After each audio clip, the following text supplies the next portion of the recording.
नमस्कार दोस्तों, आज की सुंदर कहानी एक सत्य घटना पर आधारित है, जिसे सुनकर भगवान के होने और उनकी सत्यता पर विश्वास और भी बढ़ जाता है।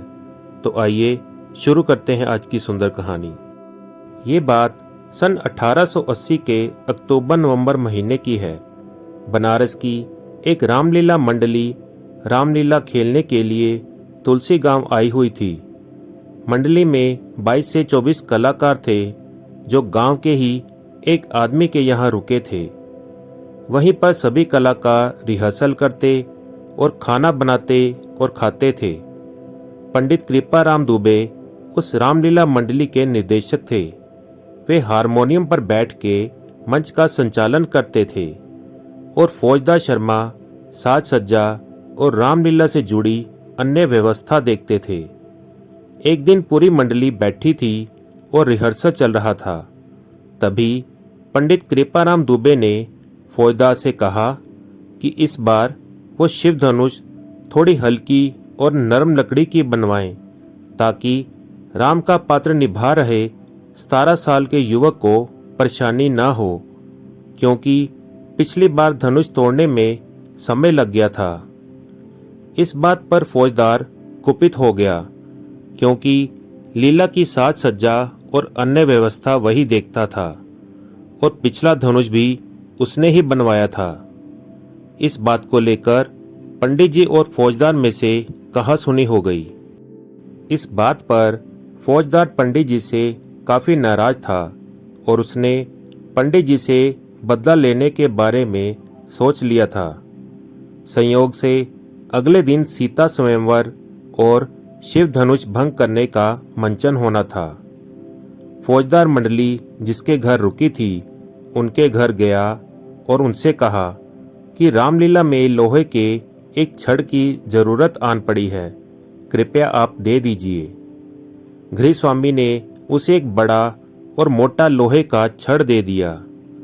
छड़ लेके फौजदार दूसरे गांव के लोहार के पास गया और उसे धनुष का आकार दिलवा लाया। रास्ते में उसने धनुष पर कपड़ा लपेटकर और रंगीन कागज से सजा के गांव के एक आदमी के घर रखाया।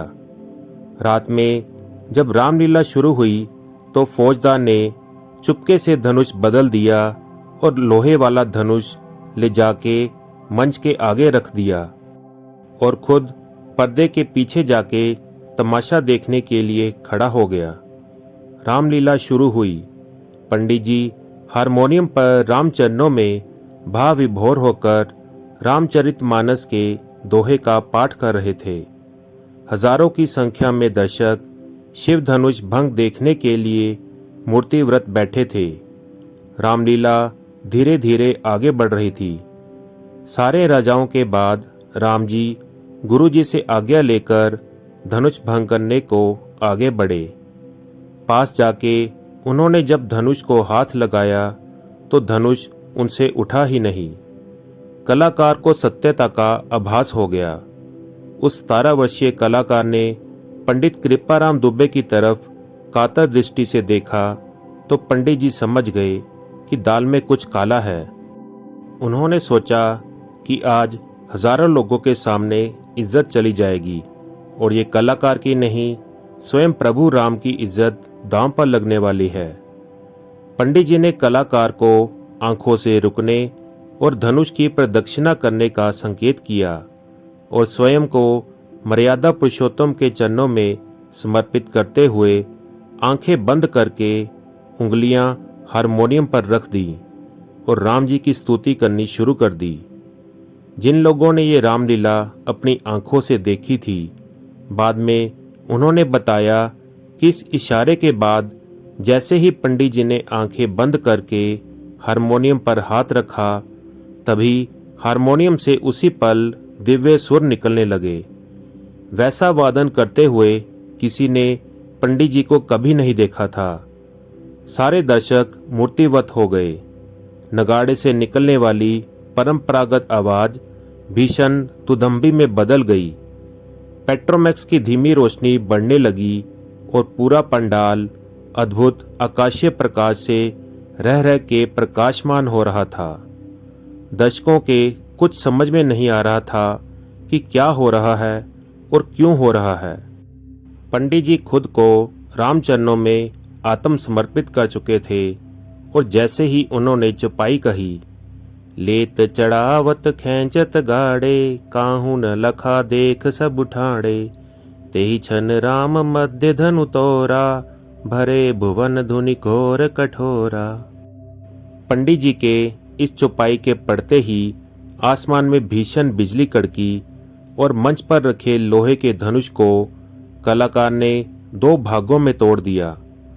लोग बताते हैं कि ये सब कैसे हुआ और कब हुआ, किसी ने कुछ नहीं देखा। ये सब एक ही पल में हो गया और धनुष टूटने के बाद सब स्थिति अगले ही पल सामान्य हो गई। पंडित जी मंच के बीच गए और टूटे हुए धनुष और कलाकार के सन्मुख दंडवत हो गए। लोग शिव धनुष भंग पर जय श्री राम का उद्घोष कर रहे थे और पंडित जी की आंखों से श्रद्धा के आंसू निकल रहे थे। राम सबके हैं, एक बार राम का होकर तो देखिए। भगवान के चमत्कार की ऐसी घटना देखकर मन में विश्वास और पक्का हो जाता है। जय श्री राम। तो दोस्तों, कैसी लगी आपको ये कहानी? प्लीज़ कमेंट करके ज़रूर बताएं और इसी प्रकार की अच्छी अच्छी और सुंदर कहानियाँ सुनने के लिए चैनल को फॉलो करना और सब्सक्राइब करना ना भूलें। धन्यवाद। जय श्री राम।